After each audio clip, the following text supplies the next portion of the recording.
what Dr. Jaishankar said earlier on buying oil from Russia.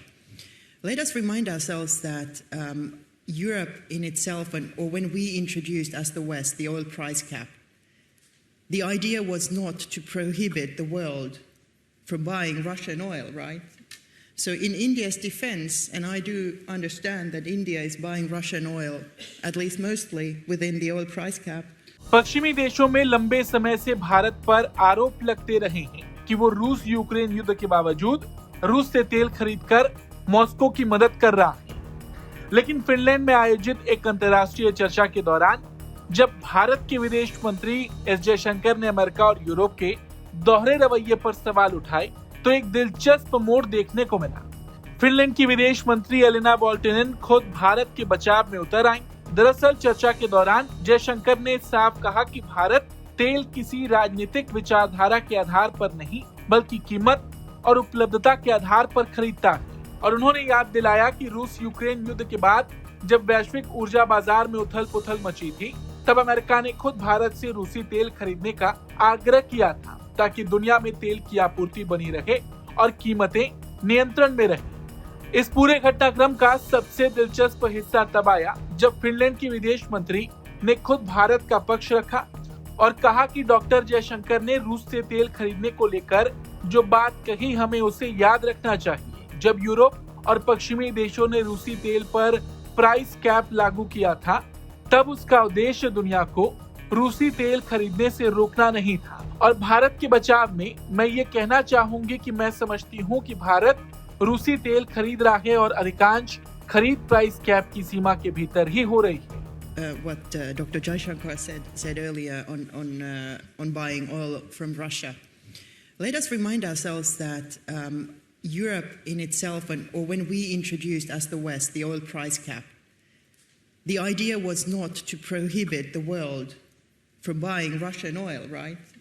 So in India's defense, and I do understand that India is buying Russian oil, at least mostly within the oil price cap, that's basically the intention of the entire system, because when that was introduced, the entire idea was not to disrupt the entire oil market, but essentially to make sure that, yes, oil is supplied also from Russia, but Russia is not just making a massive margin out of it. Mm-hmm.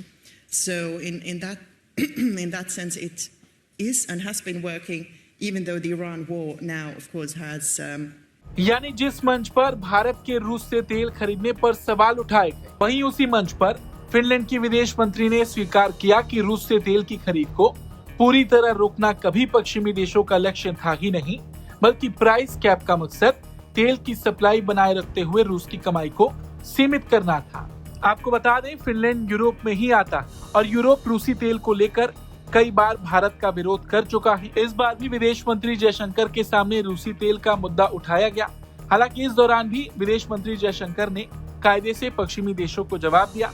उन्होंने कहा, हमने 2022 तक ज्यादा रूसी तेल नहीं खरीदा था। हालात ने हमें उस बाजार में जाने के लिए मजबूर किया। रूस लगातार सप्लाई देने वाला देश साबित हुआ, लेकिन मैं चाहता हूं कि लोग ये भी याद रखें कि उसी समय अमेरिका ने विशेष रूप से भारत से कहा था कि वो रूसी तेल खरीदे ताकि वैश्विक तेल बाजार स्थिर रह सके। इस बार विदेश मंत्री ने साफ किया कि रूसी तेल की खरीद अमेरिका के हिसाब से नहीं की जाएगी, बल्कि भारत कीमत और उपलब्धता को देखकर ये तय करेगा कि उसे तेल कहां से लेना है। और ये बयान इसलिए भी बड़ा माना जा रहा है क्योंकि हाल के दिनों में रूस से ऊर्जा आयात को लेकर भारत पर लगातार दबाव बनाने की कोशिश की गई है। और यही वजह रही कि जयशंकर ने इस बार भी अमेरिका की नीतियों पर सवाल उठाए और एक तरह से यूरोप को भी घेरा। और फिर फिनलैंड की विदेश मंत्री के बयान ने ये साफ कर दिया कि पश्चिमी देशों की आधिकारिक नीति और राजनीतिक बयानबाजी के बीच फर्क है। और फिनलैंड की धरती से आया ये दृश्य काफी दिलचस्प रहा। एक तरफ जयशंकर ने अमेरिका और यूरोप के दोहरे रवैये पर तीखा सवाल उठाया, दूसरी तरफ फिनलैंड की विदेश मंत्री ने सार्वजनिक रूप से भारत के रुख को समझने और उसका बचाव करने की कोशिश की। फिनलैंड के विदेश मंत्री के इस बयान पर आपका क्या कुछ कहना है, कमेंट करके जरूर बताएं। Bureau report, Bharat.